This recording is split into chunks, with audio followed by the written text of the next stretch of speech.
Hello, my dear friends and law aspirants. Welcome back once again on Utkarsh Classes. This is Haseeb Chauhan, mentor for your legal reasoning.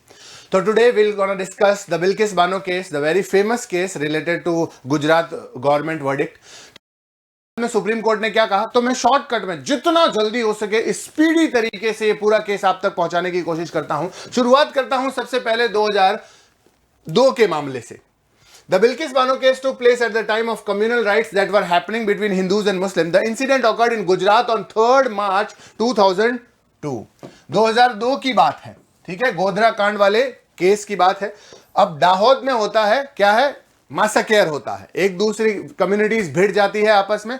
अब यहां पर क्या होता है कि जब उनको लगता है उनकी फैमिली को कि हम भी मर जाएंगे, तो वहां से भागने की कोशिश करते हैं पूरे फैमिली मेंबर, लेकिन उनको पकड़ लिया जाता है। अब पकड़ने के बाद क्या होता है कि 20 से 30 जो हिंदूज थे, उन्होंने उसको और उसकी दूसरी वुमेन्स जो भी उसकी फैमिलीज में थे सभी के साथ गैंगरेप किया। तब बिल्किस बानो की उम्र थी 21 साल और वो 5 महीने प्रेग्नेंट थी, ठीक है। अब इसके बाद में सिर्फ उस घर की महिलाओं को सिर्फ रेप करके नहीं छोड़ा, बाकी सभी को, जितने भी मर्द, बच्चे, औरतें, सबको काट दिया। आज तक भी कुछ ऐसी बॉडीज है जो लापता है और पूरा धड़ से अलग कर दिया था उनका सर, ठीक है। आगे बढ़ते हैं। अब ये बहुत खतरनाक केस हुआ। इसके बाद क्या हुआ, लगभग 3 आवर्स तक, तो सवाल ये कि वो क्यों नहीं मरी, उसको क्यों नहीं मारा, तो वो बेहोश हो गई थी पूरी तरीके से। उसकी कंडीशंस ऐसी हो गई थी कि वो लोग सोचे कि ये भी मर चुकी है और छोड़कर चले गए। उसके बाद उसको होश आता है और वो सीधी भागती है पुलिस स्टेशन जाती है। लेकिन अब वहां पर बीच में रास्ते में उसने एक आदिवासी महिला से कुछ कपड़े भी लिए थे अपने शरीर को ढकने के लिए। अब यहां पर पुलिस जो है वो मना कर देती है उसका केस रजिस्टर्ड करने के लिए। उसके बाद में एफआईआर रजिस्टर्ड नहीं होती। चलिए, अब उसके बाद में वो रिपोर्ट करती है एनएचआरसी को। एनएचआरसी के पास से ये बात पहुंचती है सुप्रीम कोर्ट और बात आती है सीबीआई इंक्वायरी की कि गुजरात पुलिस जो है मेरा केस रिकॉर्ड नहीं कर रही है और एविडेंसेस को टेम्पर करने की कोशिश कर रही है। 2002 में JS Verma, the former chief justice of India, जो उस टाइम रह चुके थे, वो बिल्किस बानो से आकर मिलते हैं। कहां पर, एनएचआरसी ने जो कैंप एस्टेब्लिश किया था गोधरा कांड के विक्टिम्स के लिए, वहां पर आकर वो सीजीआई उससे लड़की से मिलते हैं, ठीक है। अब बाद में उसके केस को डिफेंड करने के लिए सुप्रीम कोर्ट की तरफ से ऑर्डर आया, सॉलिसिटर जनरल ने इसका सपोर्ट किया वगैरह वगैरह।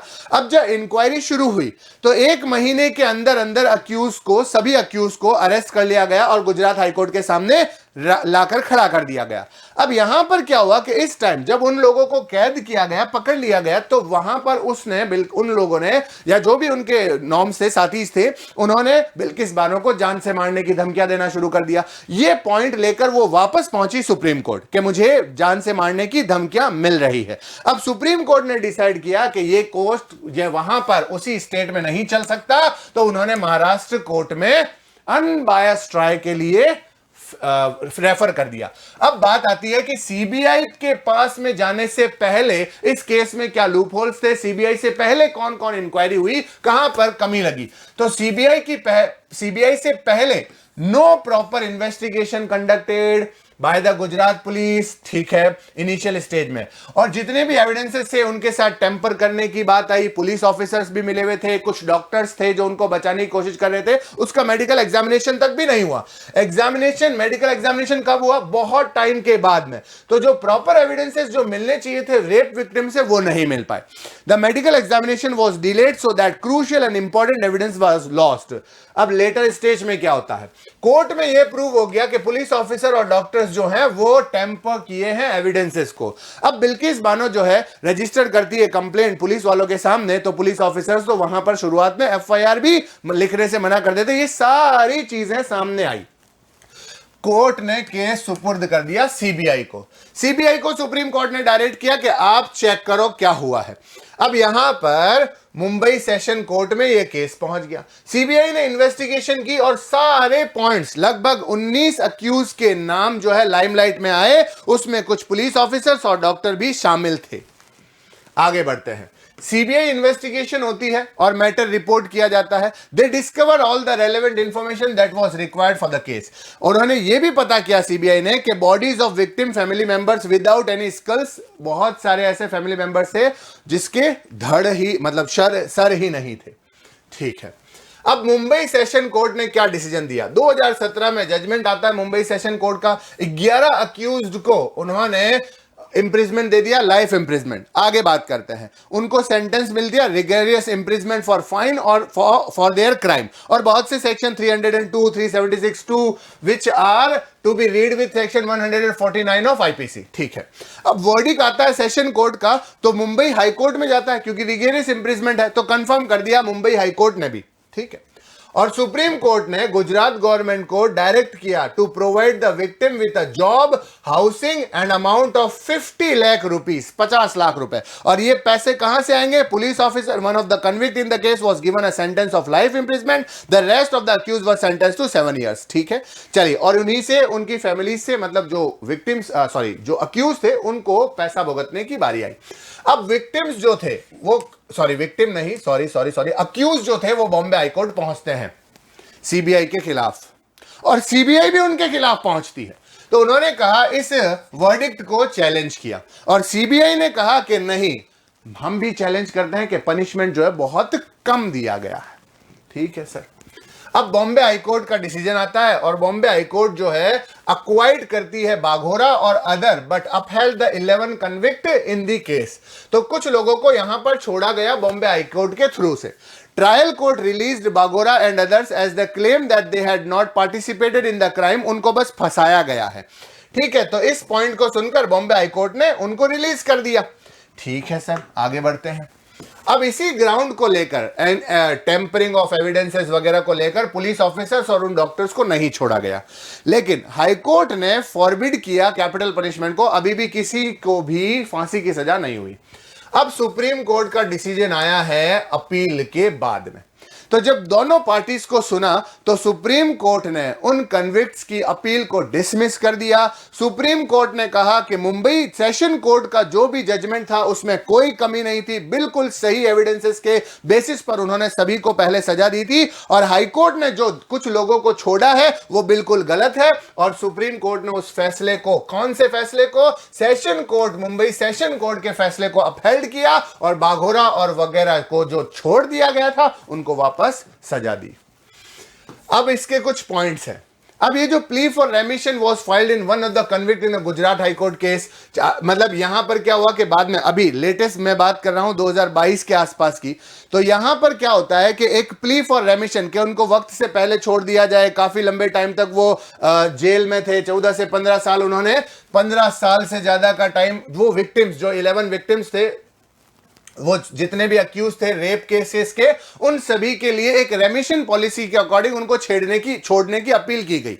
ठीक है, तो अब यहां पर एक, पहले तो गुजरात हाईकोर्ट ने क्लियर मना कर दिया क्योंकि हमारा काम नहीं है, सीबीआई के थ्रू वर्डिक्ट आया था, सुप्रीम कोर्ट का वर्डिक्ट आया था, तो गुजरात जुडिक्शन के ऑर्डर में नहीं आया, तो वो अपील पहुंचती है सुप्रीम कोर्ट उसको ऑब्जर्व करता है और कहता है कि कोई बात नहीं, ठीक है, हम गुजरात गवर्नमेंट के हाथ में फैसला छोड़ देते हैं। कमेटी बनाई जाती है, और कमेटी, सारे के सारे कमेटी मेंबर जो है उन सभी को रिलीज करने के फैसले को अश्योरिटी देते हैं।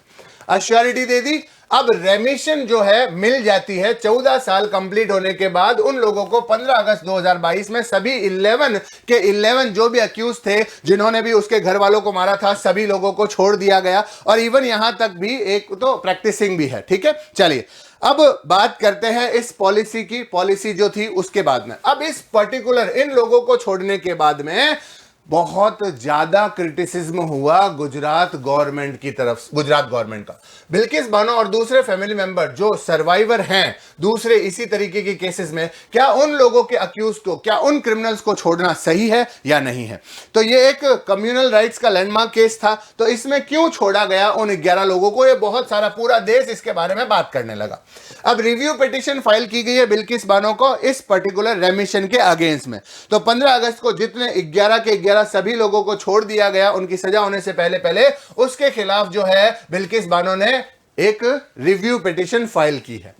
अब सुप्रीम कोर्ट ने इस पिटीशन पर क्या बोला? सुप्रीम कोर्ट ने कहा कि बहुत सारे क्वेश्चन गुजरात गवर्नमेंट से पूछे, मतलब उन्होंने गुजरात गवर्नमेंट को ही घेरे में ले लिया है कि ये पूछा कि क्या आपको ये नहीं पता था ग्रेविटी ऑफ ऑफेंस कितनी खतरनाक है इस केस में? 14 लोगों को जान से मार देना और अभी तक कुछ के तो धड़ ही नहीं मिलना, सर ही नहीं मिलना। तो ये सारी चीजें जो है बार बार गुजरात हाईकोर्ट से पूछी गई कि लाइफ इंप्रिजमेंट की सजा का मतलब क्या होता है, आप कैसे छोड़ सकते हैं उन गुनहगारों को। The court also question if the Gujarat government had applied the uniform standard that are followed in the other cases of murder while releasing the convict in murder case. तो गुजरात गवर्नमेंट ने कहा कि मर्डर केस के victim को छोड़ा जा सकता है रेमिशन पर, कोई बात नहीं, लेकिन यहां सिंगल पर्टिकुलर मर्डर नहीं था, यह एक तरीके का नरसंहार था, यह एक तरीके का मैसाकेर था। तो सुप्रीम कोर्ट ने इस पर्टिकुलर गुजरात गवर्नमेंट के फैसले को ठीक नहीं माना। अभी करंट स्टेटस की बात करूं तो गुजरात गवर्नमेंट जब उन 11 कन्विक्ट्स को छोड़ा बिल्किस बानो के केस में, तो यहां पर एक रिव्यू पिटीशन फाइल होती है 18 अप्रैल 2023 को। सुप्रीम कोर्ट ने कहा कि गुजरात गवर्नमेंट ने यह काम सही नहीं किया, ये स्टेट गवर्नमेंट की ड्यूटी है टू अंडरस्टैंड द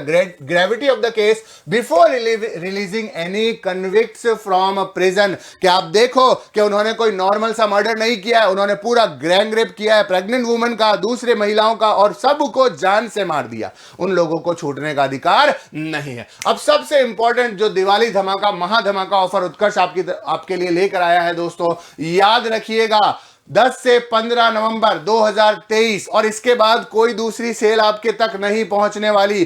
क्लैट के सभी ऑनलाइन कोर्सेज पर कितना है भाई साहब, up to 90% off, up to 90% off. तो याद रखिएगा, अगर आप एक बुक भी खरीदने जाएंगे ना, उससे भी कम के दाम में आपको पूरा के पूरा कोर्स मिल जाएगा। तो आज की यहीं पर दिवाली धमाके को ना चूक जाएं।